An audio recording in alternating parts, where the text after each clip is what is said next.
Welcome to the Digging Deep ATVMX Podcast with your host, hailing from Kaukauna, Wisconsin, riding a CST Tires SSI decals traveling back Yamaha YFC 450R, four-time ATV Motocross National Champion, number 25, Cody Jansen. What's up, everybody? We're back.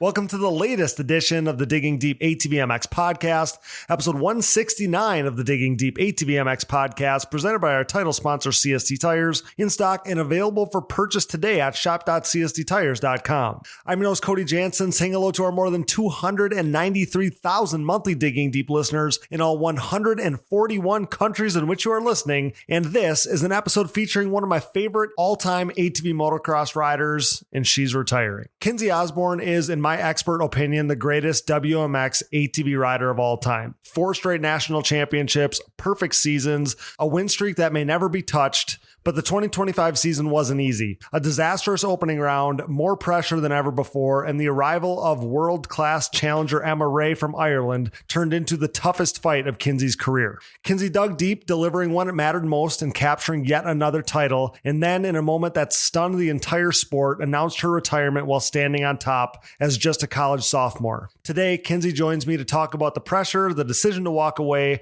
what's next, and more. This is a powerful one, so let's dig in. But first, let's quickly shout out all of our incredible partners. CST Tires, go to shop.csttires.com today.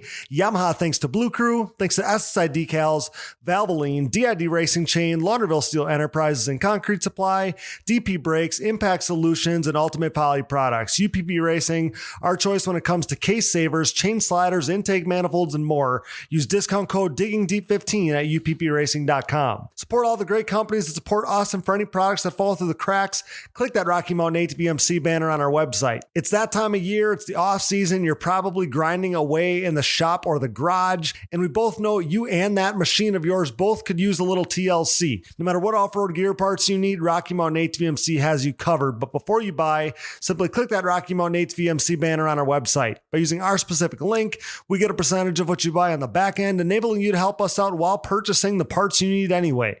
And did you know you can buy OEM parts from Rocky Mountain ATVMC as well? Yep, shipped conveniently right to your door. So click that Rocky Mountain ATVMC banner at diggingdeepatvmx.com to help us out while satisfying all your gear and parts needs. Shout out to all of our donors, and if you are interested in donating and hearing your name on the show, you can find the Patreon or Buy Me a Coffee donation links on our website. Major thanks to all who have donated, of course. Now, if you can't donate, but you still want to help us out, you can leave us a rating or review on iTunes and Spotify because that helps us out a bunch too. Now, it's showtime. The 30-second board is up. It's sideways and the gate is down. Time to dig deep. Let's go! All right, guys, joining me today is one of the most accomplished athletes our sport has ever seen. 4-time WMX national champion, perfect seasons, win streak that may never be touched, and now retired while still just a college sophomore. Kinsey Osborn didn't just win championships, he redefined what dominance looks like in women's ATV motocross. And today, we're not just talking about results, we're talking about pressure and perspective and what it's like to walk away on top. So Kinsey, I'm so grateful that you're here. Welcome back to Digging Deep. Hi, yeah, thanks for having me yet again. I always enjoy coming on here, and I'm always grateful to be on here just talking with you. So thank you. Love obviously having you on the show. Kinsey, it's been a little while, and some of that was because I feel like there was a lot of pressure or something in 2025. There was a lot of stuff going on. It was just like heavy feeling. And the last thing I ever wanted to do was to add to the pressure or have anything you said add to the pressure.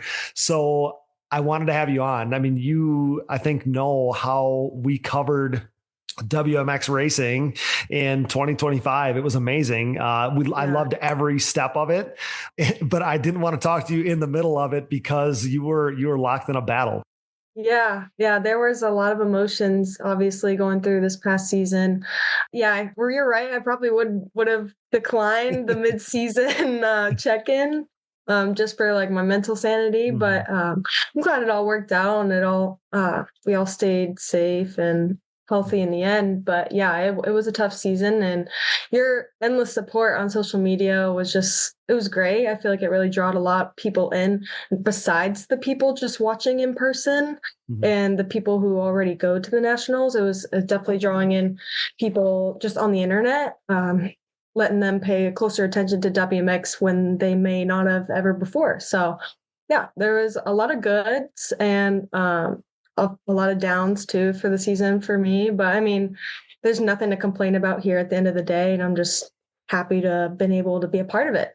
You guys made it so easy because it was amazing to watch. I mean, like the energy was palpable. I feel like and I'm sure, and I would hope that you felt that too, not just the pressure wise, but like the good that came from the racing this year, because I think every one of us were like waiting for every gate drop, it was amazing action. So yes, like I think that, we tried to help fuel it in a good way, but you guys did all the hard work by making it was must see TV on the racetrack.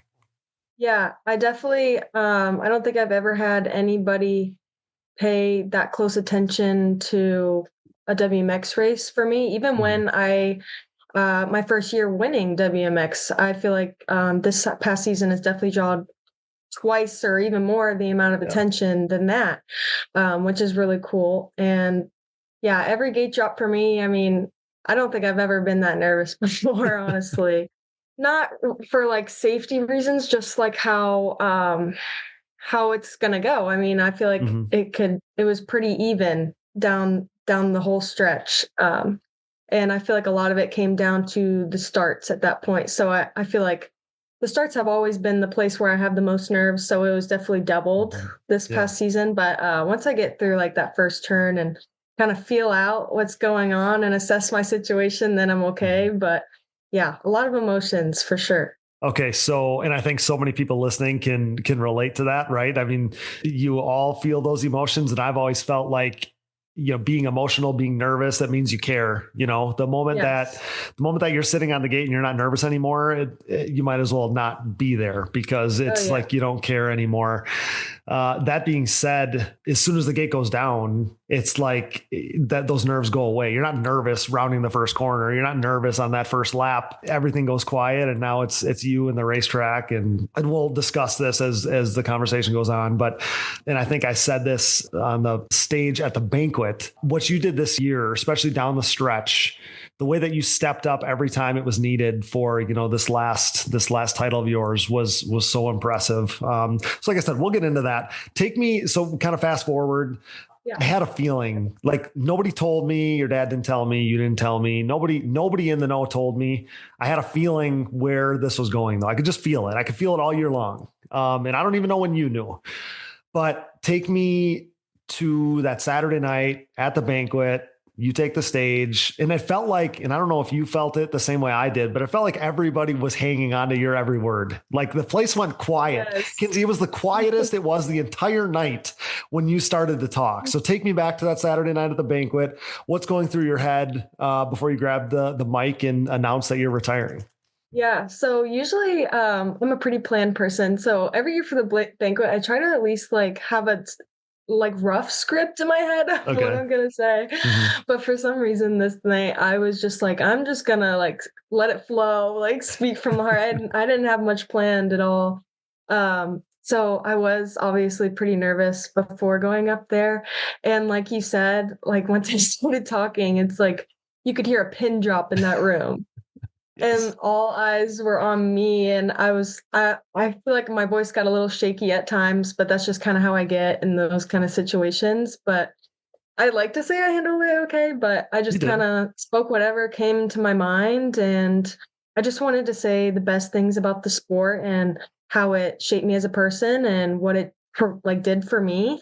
Yeah, I mean, I just kind of spoke freely, but yeah, it was pretty intimidating having everyone, especially go from like having side conversations and stuff like that to just everyone staring at me and like silently listening. But yeah, it was weird. I think, at least the way that I read that, everybody was like, I don't think everybody was in the know on what was going on, but I do think that you being on the stage talking about your season. It was a crazy battle. Emma wasn't standing right there, but like, it was a crazy battle. Everybody wanted to hear about it. But then, yeah, like, I think that there might've been enough rumors going around about what this might've meant. And yeah, I'm glad that you felt it the way I did. Cause I'm like, man, like, just like you said, every side conversation that's typically going on, there's a little noise that's typically coming from out there. And there was no noise when you were on the stage there. So the other thing that I thought was really admirable, if that's the right word, is, and you're like such a prideful person, like, I feel like when you say or do something, like, you're pretty, just like you said, maybe it's because you're planned, but typically it comes off to me, at least, as like, you're confident in that decision. And that's what I felt when you were saying that. Like, your voice might have been shaky because you're talking in front of a bunch of people that just went quiet, but your voice was not shaky with what you were announcing. It was something that I think you were pretty sure of, ? At least that's how it felt. So tell me about that. Yeah. So I actually had intentions before making my decision of doing one last season in 2026. Because just the way my college schedule would allow it and how internships work, they're usually in the summer, and I would definitely have to do that summer before my senior year. And it's just not really compatible with racing, doing the 9 to 5 every day in the summer. But so I planned on doing another season. And then it was kind of in the middle of nowhere I was at an OSU football game watching my boyfriend from Ohio University, not state, play OSU, which was a pretty cool game. And my dad, I think he was maybe having a rough day or something, and he texted about like the uncertainty of the track being open, and maybe having to stop racing and just some problems there. And I didn't really know how for sure or serious he was being. I just I actually didn't really respond to him right away. Yeah. I just kind of like watched the game, whatever. And I feel like that's when I started to accept, okay, maybe I shouldn't race next year, because even this past season, it's felt different aside from the chaos of it all. I just found myself not really enjoying it as much as I used to. And it felt like a chore, even just practicing on my own and doing all my training outside of racing alone. It was just a chore for me, and I'd just rather be doing other things like working and hanging out with my friends and family and my boyfriend and just the other things in life. Yeah, for sure. So I just kind of started thinking about it more and more after he brought up the idea of that night. And it turns out like a few weeks later, he was like, okay, well, I could probably make it work, whatever. And I was like, everything changed. Yeah. Like, I'm already like set on this idea of like not, and it's like, seems so good to me. Like, I don't really think I should go back, but I still spent like he was like, you have to let me know, 'cause I got to let sponsors know, blah, blah, blah. Yeah. And so I just thought about it for a while and kind of like, I was talking to the Roushes, because I visited them over fall break, and was talking to Ellie's mom and dad and just kind of explaining how I felt. And they're like, well, it sounds to me like you shouldn't race. And I'm like, yeah, that's what I'm leaning the most towards. It's just the only part that was holding me back was like the what ifs, or like, oh, the people want to see this and the people want to see good racing. And like, I have all these fans that love to watch it. Like, why would I let them down? But then I'm like, wait, why would I do it for them and not myself? I feel like I should put myself first in a scenario like that. 'Cause it's a dangerous sport. Like, you never know what can happen. And I feel like if my heart wasn't in it fully, then I just should step back from it. So that's kind of what moved me. I've kind of finalized that in early November, late October, and just was like, yep, I'm done.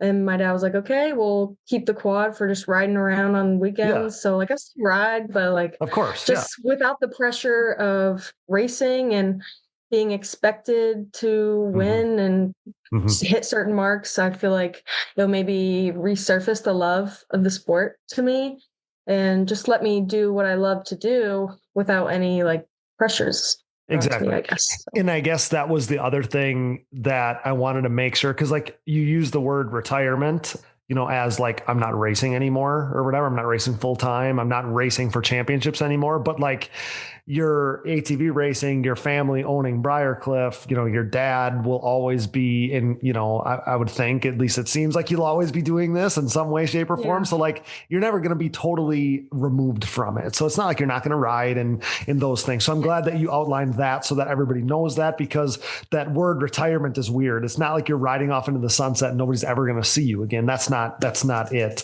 So you answered a few of my questions there, because I was going to ask if it was a moment where it was just all of a sudden clear, or if this was a thing that was building. So that kind of cleaned that up for me.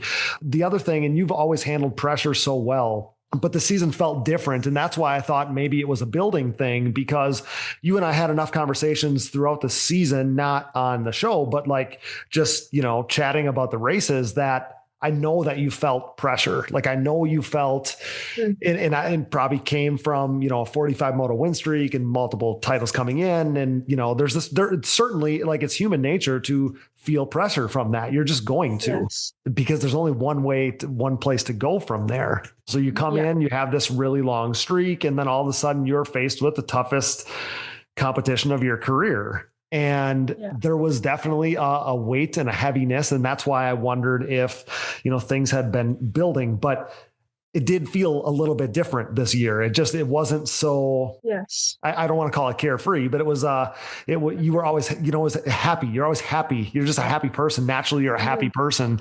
In this year, it felt a little more like a chore, like you said, chore training. It almost seemed like a little bit more of a chore to be happy at the races because of this pressure. And, the competitor that you were racing against, it just made things not the same as what they were before. And competition is great, but there was, I think, levels to it that made it, or aspects of it that made it tough or unpredictable or whatever the case may be.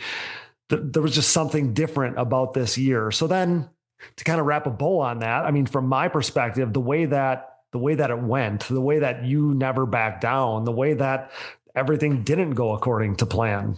Things were tough. You did start the season with a DNF, DNS. You backed yourself into a corner, all those things after years of perfection.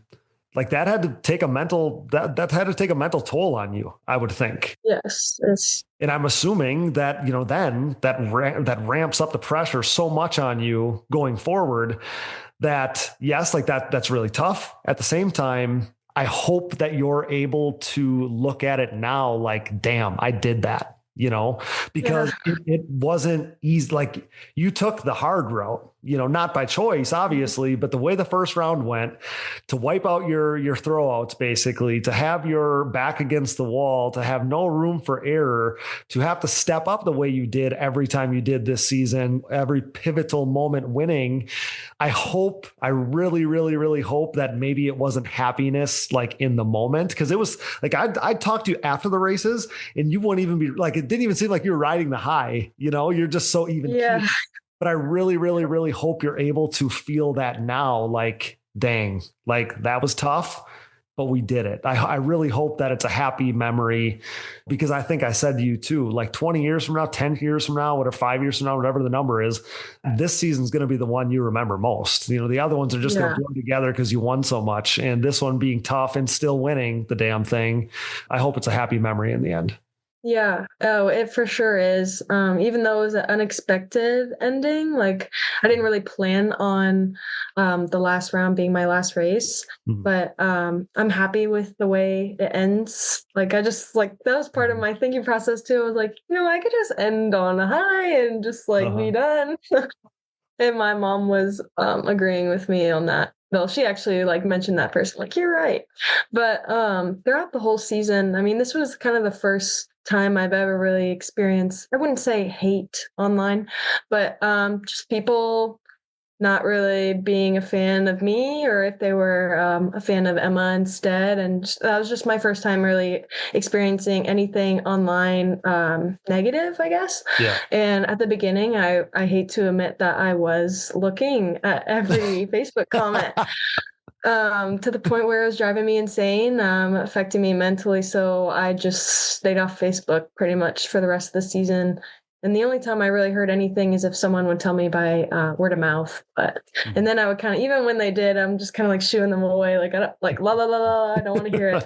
Yeah. Um, But how about the meme page? The meme page was amazing. Oh, the Oh meme my page is gosh. great. Yeah. I still personally think it's Lane McDaniel, but he probably will never own up to it. So I knew it had to be somebody know. in that pack, but the meme page Yeah. of, that were in reference to WMX were so awesome. And I said this to people throughout the season too. I'm like, there is not a single person on this earth. At least there's not you're not hateable. To me, you're not hateable. There's no way that you should be getting any hate.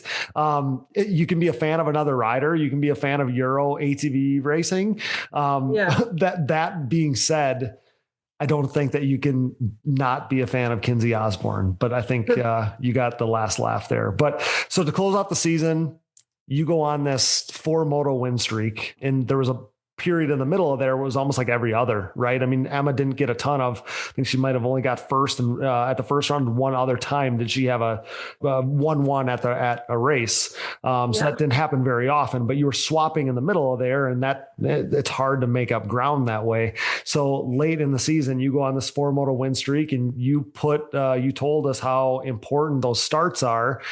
And it's not like you were getting every start. You had to make some passes. You had to make some shit happen. So tell me about that four-moto win streak, because, when it was required, when the things mattered, when these races mattered most, you stepped up to the plate and knocked it out of the park. So tell me about that. Tell me about that period at the end of the season to walk it off, to end it on a high. Doesn't get much better than that. Yeah. Like you said earlier, me taking the hard way, I had to learn a lot about myself and how I ride and how she rides. And once we finally got to the end of the season, I finally think I kind of put it all together and started using my brain. But the four moto streak at the end was kind of just me not playing it safe, but keeping my composure. Most of all, I think I would tend to kind of ride above my head towards the beginning of the season, thinking about her instead of just thinking about myself and my own riding abilities. So what was that, PBR? I think she was kind of just chasing me the whole time, but I knew I had her where I wanted her, and she would probably have to almost injure herself to try to pass me on a track like that. In the second moto, first moto, you had to go around her. Yes. And then at Briarcliff, my track, which I know people want to say whatever they want, but it was on the schedule anyway, so it don't matter. But she actually was doing what I did at the beginning of the season, was thinking about me rather than herself. So she made a mistake, and I capitalized on it. I forget what moto that was. Maybe the second? I think it was the first, actually. But I think it was. Yeah, I think it was the first moto, because so both Pleasure Valley, I'm watching Pleasure Valley, and I am as nervous. Like I think I'm more nervous than if I was on the gate, just knowing how important that one was. I mean, when you think back on the season, that second moto at Pleasure Valley was the most meaningful moto of the year, probably, because you winning that second moto was required for you to control your own destiny at the finale. So that one was important as any. And then I'm, leading up to this first moto at Briarcliff, you win the first moto. It takes the pressure off. You don't have to win the second moto. That's how the math worked out. So again, like, I'm nervous, and I can't imagine how you guys felt, because I know that you look at Emma a little bit like a wild card, and I'm sure, you race all season long, you get down to the end, you got to feel like who knows what's going to happen, right? She might use every card she's got to play. Yeah. And then in my mind, to be honest with you, I'm like, Kinsey's going to get the whole shot. She's going to control this race. This is how this is going to go. And you made it a little harder on yourself than that, but you made it happen and got that dub. Yeah.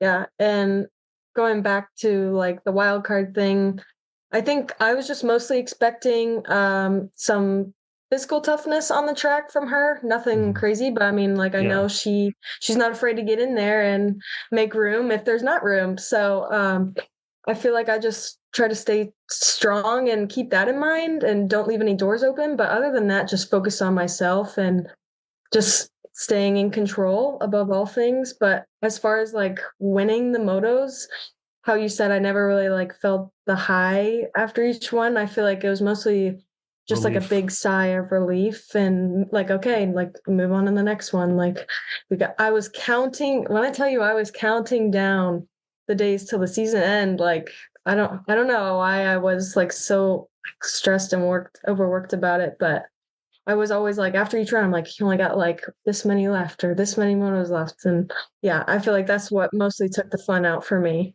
I think that some of that has to be that, that somebody came across the world, across the pond with one goal in mind, and that was to beat you. So to me, yes, there's pressure that comes with that. So I am not surprised by you telling me that.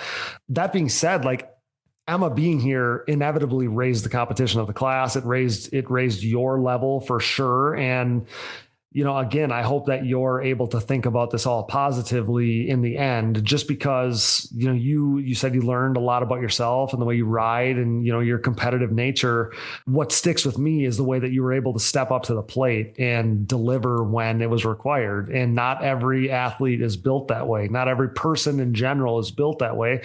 That says a lot about you as a person, back against the wall, got to do it. Not maybe comfortable with the situation necessarily, but you did. And that's not everybody. And that's the part that I hold on to. And that's the part that I hope that you're able to hold on to as well, because again, like the easy ones aren't the ones you remember. I'm sure there's not that many races from the 45 moto win streak that you think about. I hope it's the ones this year when you had to make a pass or it was pivotal and you need to make it happen. Those types of things, the great hole shots when, they were required, those types of things I hope are what you're hanging on to. And I was going to ask you, how Emma being there affected you positively and negatively. We kind of got into that already. We talked about the buzz coming from, Europe and all the people talking, and there was a transatlantic showdown being talked about before even the season started. And then, it kind of does blossom into that. And we talked about the weight of, I think you felt weight of yourself, of yourself and your own expectations. You felt weight probably of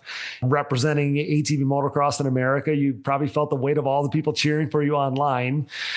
That being said, I mean, there was, obviously there's always good and bad. There's people cheering, for the competition, but at the same time, there was a whole lot of people online lobbying for you too, Kinsey. It was a pretty cool thing to have, like, you were, at least from my perspective, like you were one of the most unifying individuals in the sport, because it was like everybody on, American soil for the most part, obviously cheering for Kinsey. Nothing against any other rider. It's just, we want to see our rider be the one that comes out on top. And I hope that you felt or can now feel some of the positive from that too, because yes, like I think it's only our nature, just like you're saying with the relief with the races. I think any competitor probably gets to that point, especially if you're on a dominant run where, you don't ride the highs of them anymore as much as, the defeats hurt.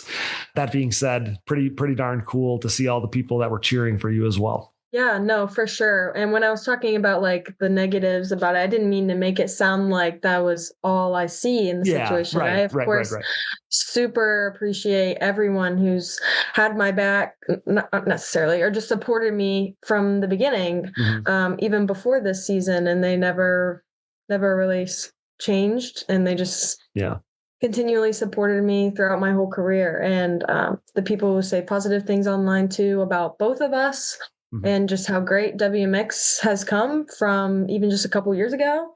There's so many positives to it. And I've seen them throughout the season, but obviously once you're in that mode, it's hard to focus on those and the struggles. But now especially, I mean, I feel it all. I have pretty much nothing but good memories to take away from this past season and just how I see racing in general. It's just, I mean, it's going to be hard for me to not race next year just since it's been a part of my life for so long. I've been doing it since I was like 10 years old. I mean, a lot of these guys have been doing it way longer than that. But yeah, racing's just been a big part of my life. And I couldn't imagine having a childhood where I didn't grow up doing that. And I've realized I'm just so lucky to have the kind of development that I have gotten from racing. So we'll get right back to the show, but now a word from our sponsors. And thank you for listening to these ads. Without these great companies, none of this would be possible. Show your support for the people who support us.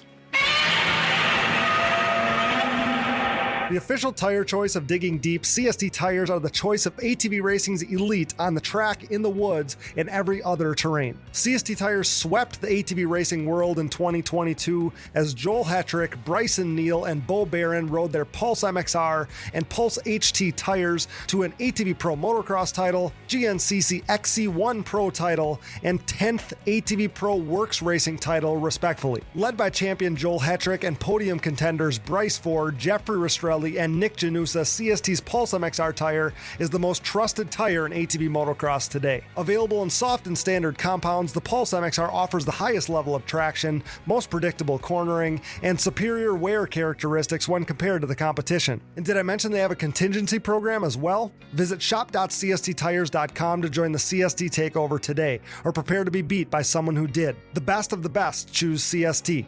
Do you? You know we're Team Blue Crew here at the Digging Deep ATVMX Podcast, as the Yamaha YFZ 450R is the official ATV of Digging Deep. In a move started by 8-time ATVMX Pro Class National Champion Chad Wienen, who with his next championship will become the winningest champion in ATV motocross history, we are living in ATV racing's YFZ 450R era. Alongside Wienen, 7-time GNCC XC1 Pro ATV National Champion Walker Fowler welcomed a pair of new champions to the Yamaha Champions Club, as the podium-proven Yamaha YFZ 450R proved to be the winning choice for Joel Hetrick and Bryson Neal. This unprecedented success for the YFZ 450R, its unrivaled quality and performance, and the clear fact that Yamaha is the leading OEM supporter of ATV racing has resulted in a complete Yamaha takeover within the sport quad market. Evident by the continuation of Yamaha's Blue Crew Racer Support Program, Yamaha riders will once again cash in on payout and prize opportunities in 2023, including a chance to win a brand new YFZ 450R. For more info, head over to YamahaBlueCrew.com. Follow Yamaha Outdoors, as well as the new Blue Crew official channel on social media, and check out Yamaha's full proven off-road lineup at YamahaOutdoors.com today. SSI Decals, your way. SSI Decals sets the standard with the best looking decals, graphics kits, and vinyl wraps in the industry. Established in 1947, SSI took shape as an offshoot of their parent company by doing a little work for local pro Chad Wienen. Nearly 2 decades later, and fueled by a passion for ATVs, the company has flourished into one of ATV Moto's most recognized brands. From ATV motocross, SSI has expanded into graphics and design work for top racers in GNCC, Works Racing, Pro Motocross and Supercross, Off-Road, and more, headlined by 8-time world champion Top Fuel drag racer Clay Milliken. Whether your project is big or small, SSI Decals will make your identity stick. Get started today at SSIDecals.com and use code DIGGINGDEEP10 for 10% off at checkout. Things are about to get sick. The Digging Deep ATVMX podcast is brought to you in part by DID and their wide range of championship-winning chains. From the street to the track and everywhere in between, DID chains are designed to give you the optimal riding experience with great performance and increased chain life. Consistent to the core, pick up your box of reliability today. DID, what drives you? For over 150 years, Valvoline has been dedicated to constant improvement and innovation across all disciplines of racing. As a proud member of Team Valvoline for nearly a decade, I have witnessed their unwavering commitment to pushing the boundaries of performance. Valvoline has sponsored some of the greatest names in motorsports, solidifying their position as a powerhouse within the industry. Being a part of this historically great team has been an incredible privilege. When it comes to my equipment, whether it's my daily commuting vehicles, race quads, or anything in between, I trust nothing but Valvoline. Their range of products and lubricants consistently deliver increased horsepower, durability, and engine life. I'm excited to announce Valvoline's breakthrough in performance, Valvoline Ultimate Power Sports. With up to 8 times stronger rust protection and 50% better wear protection, this cutting-edge formula ensures your ATV's engine runs smoother and longer for the ultimate ride. Tackle rugged terrains with confidence, knowing your ATV's engine is equipped with the best protection available. Ready to experience the next level of performance? Head over to shop.valvolineglobal.com and use code DIGGINGDEEP10 at checkout to unlock an exclusive 10% off on your purchase. Don't miss out on this limited time offer to enhance your ATV's performance with Valvoline's Ultimate Power Sports engine oil.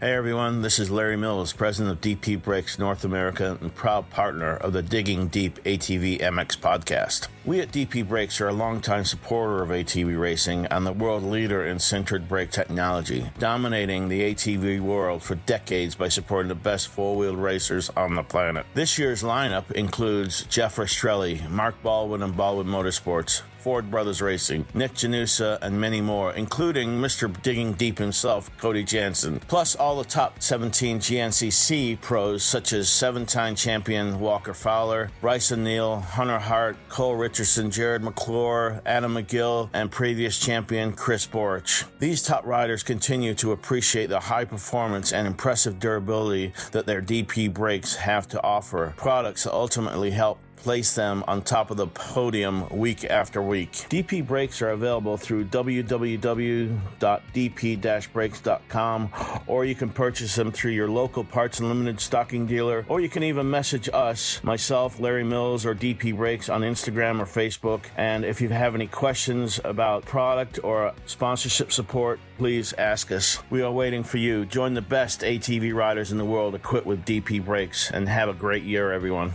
Headlined by their 4130 Chromoly, Launderville Steel and Concrete Supply is a full-service steel supplier of new and surplus steel, aluminum, and stainless steel products. This racing family-owned full metal service center and concrete product supplier comes with over 30 years of experience serving the entire United States from their central Midwest location. As the number one choice for nationwide shipments and with available next-day delivery in select areas, LSE has you covered near or far. 4130 is not just the chromoly tubing and plate used in the building of chassis for an array of motorsports applications, but it is also the name of the newest addition to the Pro Paddock with riders Jaden JJ Launderville and Max Lindquist, introducing the new 4130 Motorsports team. Launderville Steel offers a large selection of material for any project, including their concrete division that can supply everything you need to complete your next business or personal project. For a quote or more info, visit laundervillesteel.com today or give them a call at 715-675-6193. That's 715-675-6193. With a desire to keep you in the race, Ultimate Poly Products offers the Ultimate Protection collection of case savers, chain sliders, intake manifolds, and more.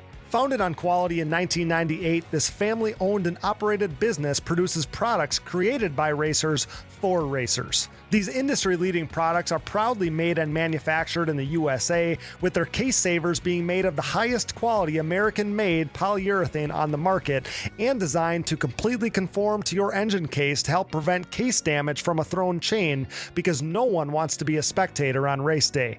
Join top pro riders like Bryson Neal, Walker Fowler, John Glotta Jr., Adam McGill, Cole Richardson, and more by using UPP Racing products. Use discount code DIGGINGDEEP15 at uppracing.com to save on your next order. Ultimate Poly Products, made to last longer so you can ride more. Thanks for listening, and remember to support our partners. Now back to the show.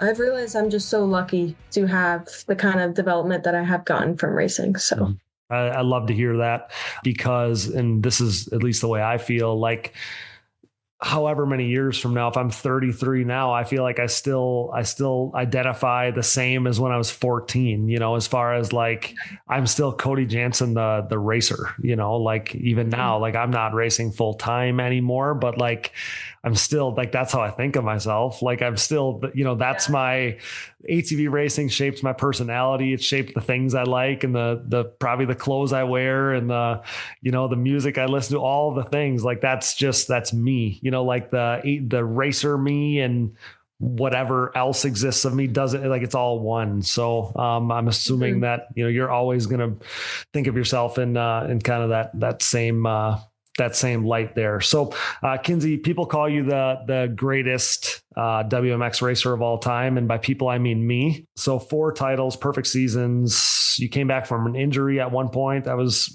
pretty gnarly. Undefeated championships, of course. How do you feel about the GOAT label? I would like to say I'm not a fan of it, though I do appreciate the compliment. I don't know. I'm a pretty humble person. I am proud of what I've done. But I'm also sure that another woman could come along and do the same thing or better. And I actually do hope that happens. Mm-hmm. And I just wish every future woman of WMX the best luck, especially next season and every season after that. But I am excited. I would be excited to see a new WMX rider step up and do even more than I did. That would be so cool. So what are your, like, going forward, what predictions do you have for WMX, or what do you think you're going to see? So I'm a good friend of Lillian Plaza, and I am really excited to see how she does in this next upcoming season, her first season on 450. I mean, it's hard to like gauge through like what you see versus what actually happens, but I'd like to think she's definitely going to be faster than I was on my first year in a 450.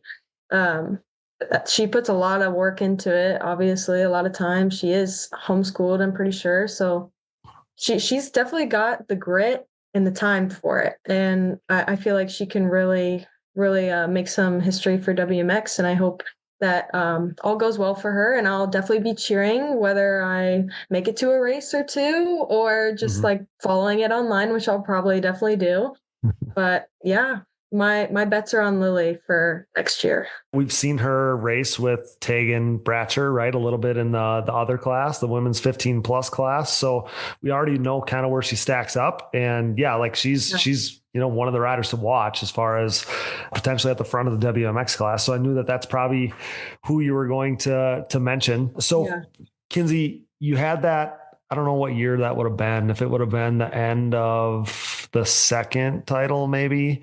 Is that when you tore your ACL and going into the third year? So on the racetrack, it looked like you never missed a beat, right? I think, you know, you obviously won at the end of that second championship. You won starting the third one. So on the racetrack, it looked like you never missed a beat. But take me through what that was like behind the scenes, because obviously that's a big injury. I did the same thing. I did ACL, MCL, meniscus.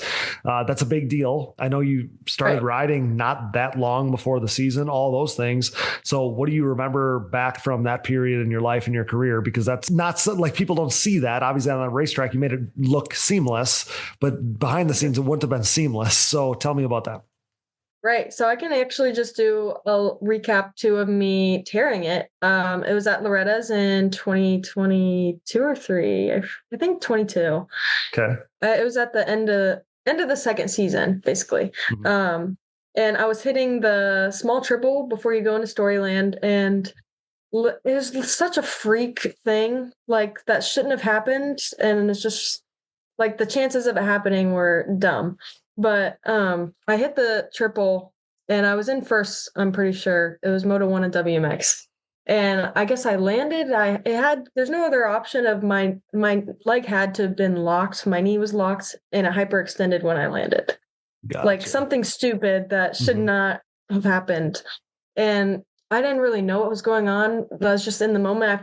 I felt it. Like my knee was out of place for a second and then it popped back in. And it happened so fast that I didn't even really have time to register the pain. Like I was just kind of in shock and like, what the heck was happening? And I remember in that moment telling myself, like, it's okay. Like, just keep going. Like, I don't know what that was, but keep going. You're going to be okay. Right. And then at every jump after that, I landed, however small it was, it did the same thing. And at that point I was freaking out. Like I was actually like screaming in my helmet towards the end of the race because it was starting to be painful. And then I came off the track, didn't know what was going on because I could walk. I could walk immediately after. I could jog. I could do a light jog. Seriously? So okay. I was confused. Okay. Didn't really know what was going on. I talked to a few people trying to find like a knee brace that would support it. I went up to Mason Jackson because I knew he had knee issues, but his ended up being the wrong leg, so the brace didn't work, but I think he had a different one for me. So I wore that and then did Moto 2. I was doing the same thing the whole race and it was actually getting really painful. So I was same thing I was just kind of screaming in my helmet, like a few tears. I'm not going to lie. There's a few tears rolling down. And that I planned on racing, I think B class at Loretta's. So I ended up not doing that because of my knee. I ended up winning both WMX motos, which was pretty unreal. I don't know how I did that or even lined up for Moto 2, but and then I came home, went to the doctor, and they said nothing was wrong, basically. They were feeling around. Yep. He was moving my knee around. He's like, nope, you're good. And I was like, okay. So then I'm going to basketball open gyms and doing like the dribbling drills through the cones, that lateral movement, my knee pops out again. And that time it's got to be the most, it's like you hear it crack. Mm-hmm. Yep. I feel it, but it's just like excruciating pain for like 5 minutes. And then it goes back to normal again. Like I can run and everything. Yikes. So then I'm like, okay, I go back to the doctor. This point, it's like September or early October. I get an MRI and they're like, oh, your ACL is actually hanging in your knee. Like it didn't like tear in the middle. It just like detached from, what is it, the bone or wherever it attaches. Yep. Yeah. And so then I finally got surgery at the end of October. So it was a pretty delayed process because the doctor at first didn't really know what was going on. So recovery wise, it was hard. I mean, my leg forgot how to move for a while. So I did a lot of physical therapy. At first, it was just me literally just like trying to flex my muscle was the hardest thing I could do. And just teaching it how to like move again. And I remember being able to lift my leg.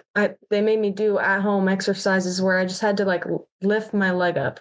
And I was like shaking, like crying in pain, just trying to lift my leg off the ground. And I would do it. I did everything they told me to do, like all the reps, every day.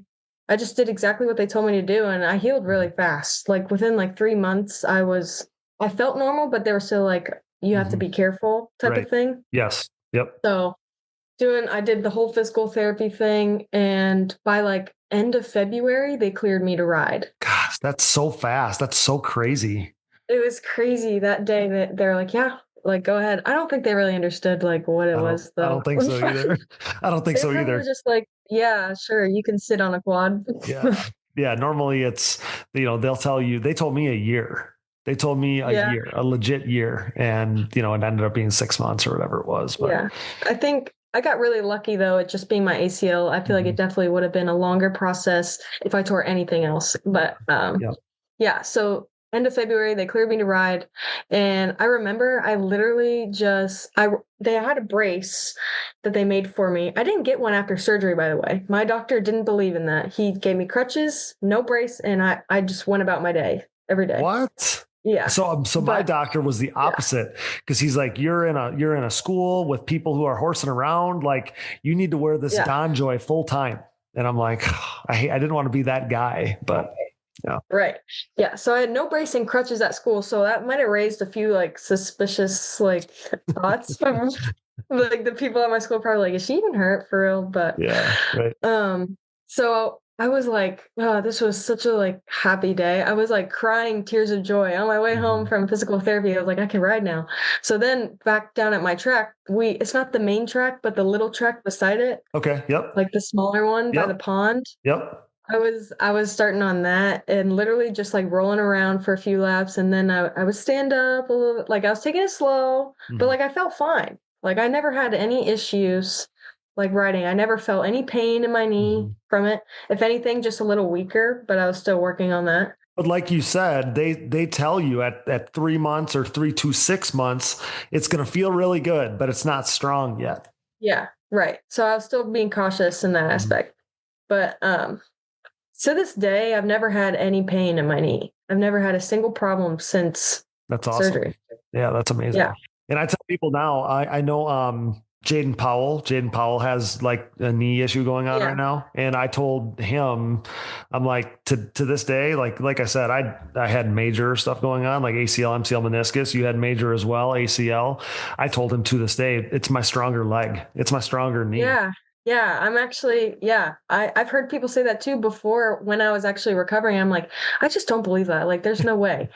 And like now I can sit here and say, I'd be more worried about tearing my other ACL, my other knee than the one I've already torn. But never had any problems with it. And I was pretty much able to, at least to my believing, I was able to kind of just jump into the season like normal because I never really started riding before the season started till late February or March anyways. Right. So I don't think it set me back too much, honestly. Just for like my sake of mind, I continued to wear the knee brace while I rode. That's the only time I wore it though. But other than that, yeah, I was like lifting weights and everything normally by myself without a brace. Yeah, I wasn't too sure when my doctor, because I was expecting like the cool brace after the surgery, like that everyone gets. Because my friend that I play basketball with, she tore hers during a basketball game, and she had that like right away. And I just thought I was gonna get that, but yeah, it was definitely a different experience. The doctor has a little bit different beliefs, I guess, but I mean, maybe his beliefs is what works and caused me to recover so fast. I don't know.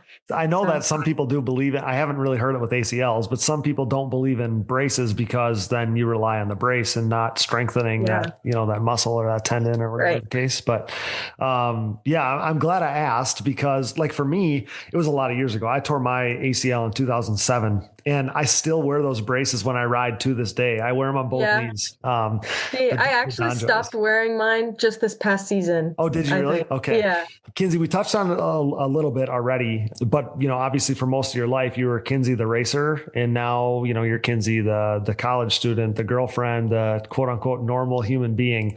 Yeah. I know this is new, and you haven't even seen like races going on without you yet, any of those things. But are you discovering a different side of you because you're not identifying as like the racer top tier anymore? Like who is Kinsey Osborn? Not the motocross racer. Who are you outside of that?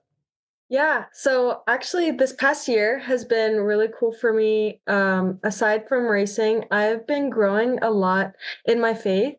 And I've actually joined this ministry on campus at my school. It's called Delight Ministries, and it's women's only, but it's like centered around just the Bible study, but also just like meeting new people. And it's been really great. Really cool. Cool. But actually this next semester, I am going to be one of the leaders in it. So cool. Good for you. That's awesome. I'm really excited, a little nervous because I've never done anything like this before, but I've met tons of great girls, and it was actually I found Delight through the church my boyfriend goes to down at school. Okay.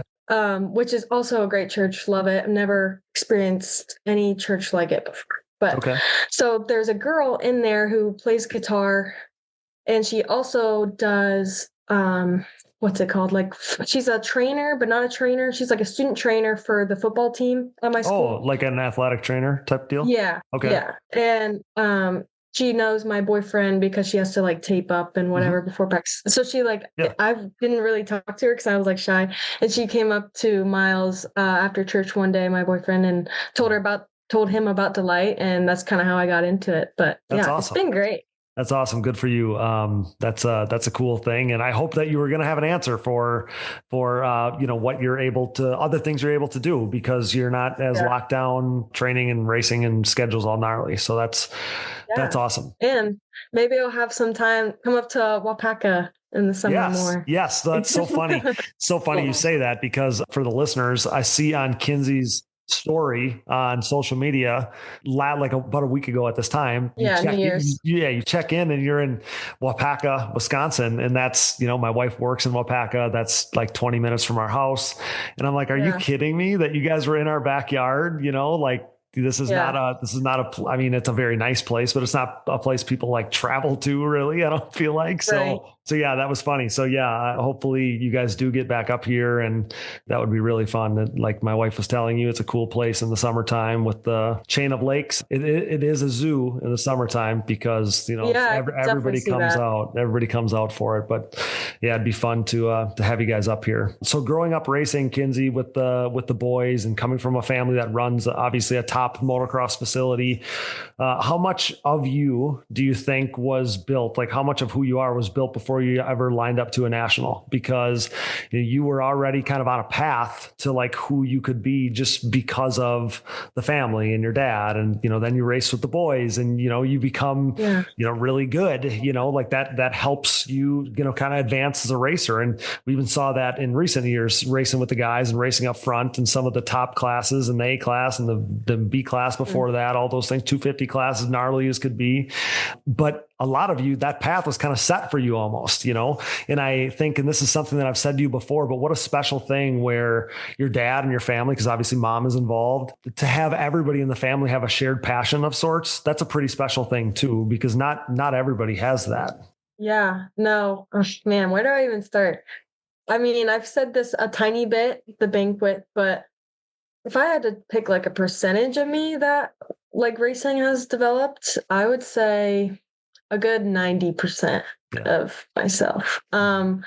Like before, if we think about just like mentally, I guess, or how do I say it, socially, like before I was getting up on the podiums and being forced to talk, because there were times before the nationals, it was at just like our Ohio series. Okay. I would win and I would literally tell my dad, I'm like, do I have to go up there? Like, can I just like go back to the trailer, please? Like I would beg him not to make me go up there and talk, even for like 30 seconds. Sure. But going from that to like doing this or speaking at the banquet in front of a bunch of people staring at me quietly. Right. Just like speaking in front of large crowds in general and people actually listening to what I have to say. Like I would have never done that even like 5 years ago. So it's definitely developed me that way. Public speaking, getting comfortable talking in front of large groups of people, but also like I feel like my mental and physical toughness as well. It's a very physical sport. We all know that. I've had a good amount of crashes in my career, some being less bad than others, but I feel like it's definitely developed me as what I do now. I just have more, I feel like more grit going into hard things, and I can do hard things because I know I've done hard things. Like I've been ran over by my own four-wheeler a bunch of times. Like I'm sure I can do whatever else I'm tasked with. Stuff like that. Just having a lot more confidence in myself. And yeah, I tell myself that all the time now. I can do hard things. Like I may not want to, but I can do them. You've done a lot of hard things. You've done a lot of things that most people will never do. Yes. Yeah. Just things like that. My attitude towards certain things definitely has changed my perspective on life a lot. But yeah, that's awesome. Again, I think that the stuff that this sport teaches you, the discipline and the cause and effect, the, making good choices and, the training that is inevitably required to be a good racer, and all of those things are invaluable. And I think it does set you on a path in life, and a really good path. I've always told people that, I've had umpteen parents ask me about, advice, or can you talk to my son, or what message would you have, or whatever the case. And my biggest thing is find a passion. It doesn't matter what it is, but it could be ATV racing. It could be musicals, but find a passion. And if you have a passion, that's going to keep you, from my perspective, from my, even from my life, I think it helps get you on the straight and narrow. You have a reason to be a good person. You have a reason to be a good kid. You have a reason to work towards your goals. You have a reason that you have a purpose, even if it's at 12 years old, you have a purpose. I think that's such an awesome thing. Yeah. Your path was very similar to mine, where with, my parents' business and my dad being, a racer too, when I was younger, and all those things, my path was already set, so I was so lucky. Yeah. Just like you're saying, I was so lucky where I was able to just kind of pick up and be in the sport, like from day one, where I don't know, I commend the people that figure out how to get their way in it if their parents aren't already in it, or I commend the parents that make it happen if it's not their passion, but it's their kid's passion, all those things. But yes, I agree. You were lucky. I felt like I was lucky just to kind of be in this thing. So how are you going to scratch your competitive itch? Because you're not going to have that every other weekend anymore. Yeah, I actually mentioned this when I was like in the process of making my decision. I was talking to Ellie's dad, and he was like, well, you're not just going to be able to come back for a race and like be okay with it, because you're not going to do as good as you used to do. I'm like, yeah, I don't think I could do that, honestly. But I mean, who knows? I could change my mind. But so what about outside of racing? Yeah, like how could you? Yeah, outside of racing, I haven't really figured that out. Maybe your competition days are over in general. Maybe you don't need to scratch that itch. Yeah, I don't know. I mean, I could turn more towards, because I wanted to do this last year at my school, but intramural basketball. I was wondering. I was just a little nervous to join, because I didn't really have a lot of people that I knew that wanted to do it too. Mm-hmm. But I might pick that up it would be starting when I get back in a couple weeks. But intramural basketball is a thing. I also just love weightlifting, and my school's gym especially is so nice. I've been missing it because here I go to the YMCA and there's only like 80-year-olds in there. So I know how that is. It kind of sucks, Yep. but Yep. yeah, I love weightlifting. I'm very much like stick to routine on that. Like 5 days a week, it's what I like to do. It's like my time for myself outside of classes Same. and Yep. stress, stuff like that. So yeah, I feel like as far as competitiveness, because weightlifting isn't really like competitive, but basketball maybe. They have a lot of stuff going on at my school that I could pick up. They got pickleball. I got pickleball pads. You got all kinds of stuff. Cool. I haven't been using. Yeah. Okay. Nice. There's plenty of things. Oh, and golf. Golf is a new thing, but once it golf gets is a new warmer. thing. Gotcha. Yeah. Okay, cool. And not everybody has, not everybody craves competition, but I feel like, as an athlete, you're always going to, not that you need to, I'm going to die to beat this person. Like that doesn't have to be that way, right. But still like, it's fun to even like with your boyfriend, right? Like to play golf together, to do things like that. That's a fun thing to do. So Kinsey, people see trophies and they don't always see the sacrifices. We talked about that already. This is a conversation that I had with Chad. You don't want me to call you the GOAT, but I can still call you my GOAT. So I had my GOAT, Chad Wienen, and I have my GOAT, you, in front of me now. Chad was on the last episode. You're on this one. We had this exact same conversation with him, but what did being this good cost you? What did being this entrenched in ATV motocross for so long, not trying to bring up anything negative, but Chad said it costs, might have cost relationships as far as friendships, having less time for your friends, things like that. And maybe your answer would be similar, but what did it cost you being this good at this thing?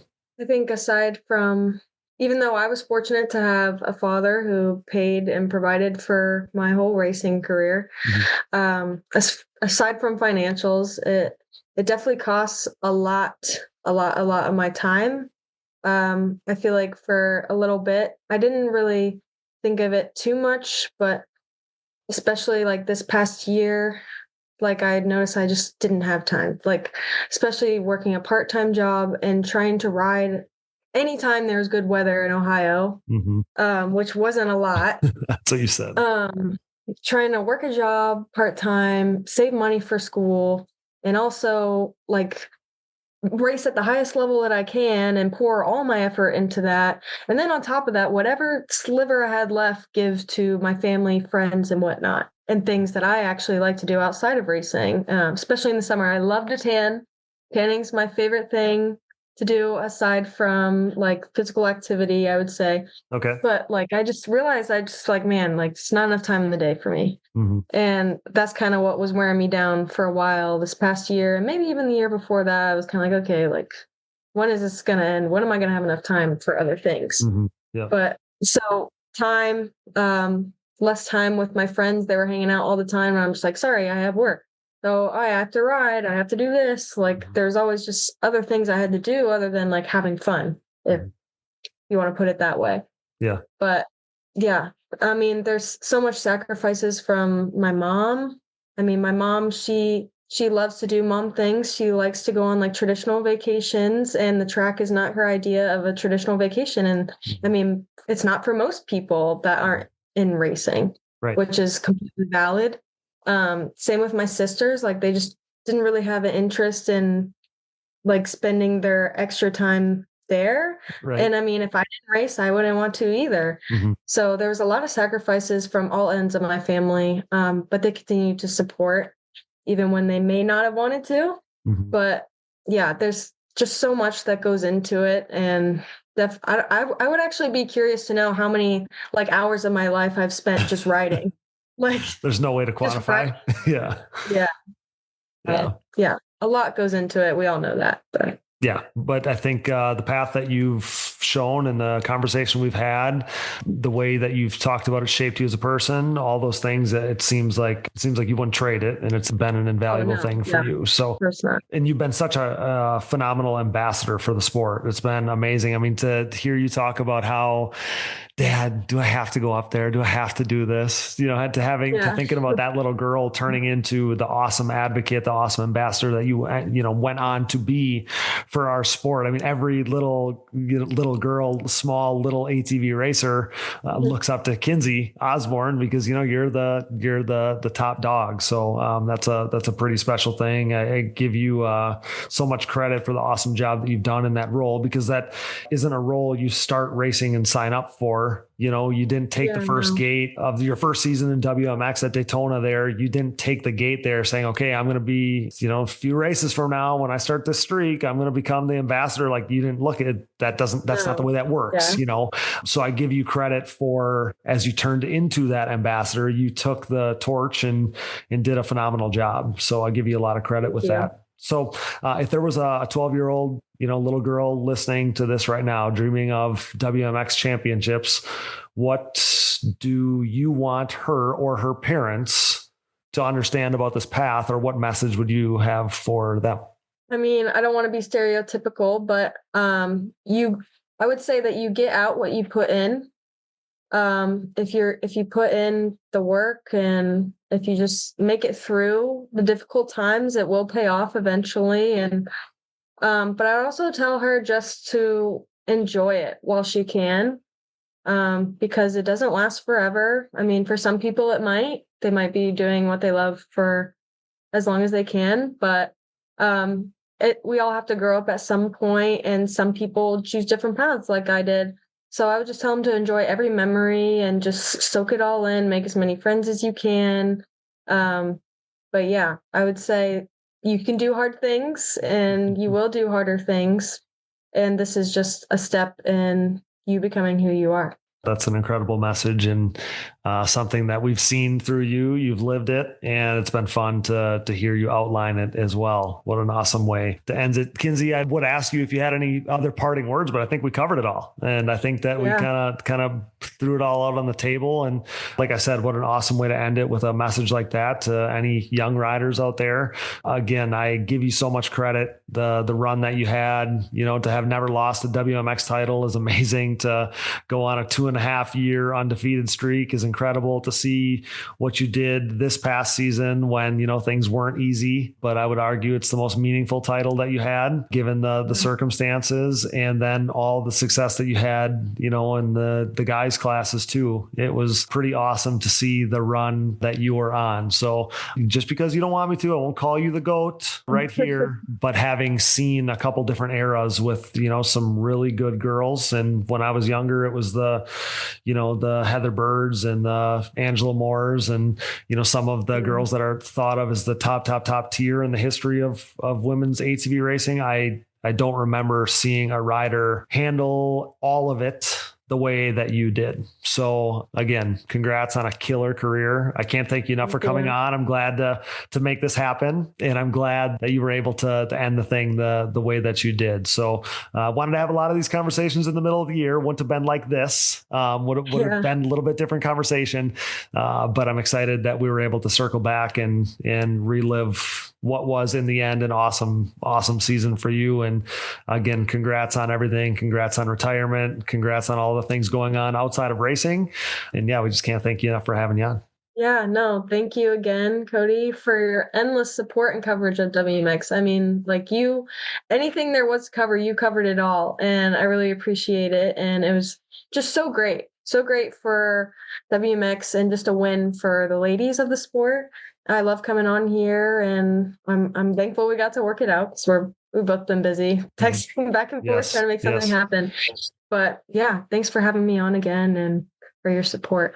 I really appreciate it. You guys made it easy. You deserve it. And Kinsey, whether people realize it or not, you changed the sport, not just by winning, but by the way you carried yourself and how you handled the pressure and how you showed young riders what excellence looks like. So you walk away on your own terms at the top, and that takes a different kind of strength. I know everyone listening joins me in saying thank you for everything that you've done for our sport. You've shown an awesome light on it. It's amazing. I think I said it on the podium. I said it in a post earlier in the season as well, but we can't wait to see what you do next, because you're going to go on to do great things, because you can do hard things. You can do great things, and can't wait to see it. And just know that you always have a home here at Digging Deep. Hopefully, if you are going to get to a race or two this year, maybe we can have you on to help break down the action. That would be fun.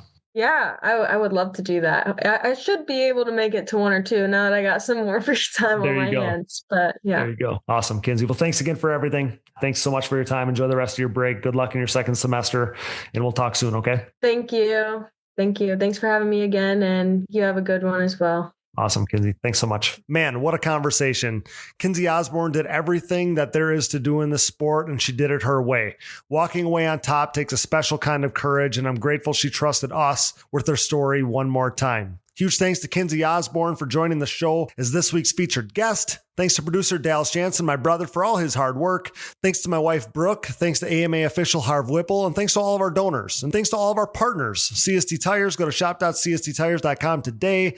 Yamaha, thanks to Blue Crew. Thanks to SSI Decals, Valvoline, DID Racing Chain, Launderville Steel Enterprises and Concrete Supply, DP Brakes, Impact Solutions, and Ultimate Poly Products. UPP Racing. Use code DIGGINGDEEP15 at uppracing.com. Support the brands that support our show, and don't forget to use those codes to save. Find it all on our website, and be sure to click that Rocky Mountain ATVMC banner for all your gear and parts needs and to help us out a little bit in the process. And most of all, thanks to you guys for listening. You can shop our Digging Deep merch at shop.diggingdeepatvmx.com. You can find all things ATV fantasy related at atvfantasy.com. Prize draft is taking place as we speak for our 2025 top finishers, and signups will soon be open for an all new season of ATV fantasy here in 2026. Can't wait. Leave us a voicemail and we'll play it on the show, 920-569-3519. If you're looking for another easy way to help support us, you can visit our website and click the Patreon or Buy Me a Coffee buttons. This allows you to set up a one-time or monthly contribution to support our efforts. Follow the show on social media, Digging Deep ATVMX Podcast, and myself, Cody Jansen, for additional content coverage and more fun stuff here in the off-season. Like I said last week, we got a bunch of fun stuff still planned for the off-season here, so stay tuned for that. You can find us on Apple Podcasts, Google Podcasts, Amazon Podcasts, Spotify, YouTube, and more. Wherever you find podcasts, you will find the Digging Deep ATVMX Podcast. All episodes, additional podcast providers, sponsor links, and discount codes, show merchandise, fantasy info, and more can all be found on our website, diggingdeepatvmx.com, so check that out today. Be a friend, tell a friend, please download, subscribe, rate, review, and share. And with that, for Kinsey Osborn, Brooke Jansen, Dallas Jansen, and I'm your host, Cody Jansen, thanks for listening to and making us the most listened to podcast in ATV racing, with more than 293,000 downloads last month in 141 total countries. Until next time, thanks for joining us in Digging Deep with the Stars of ATV Motocross.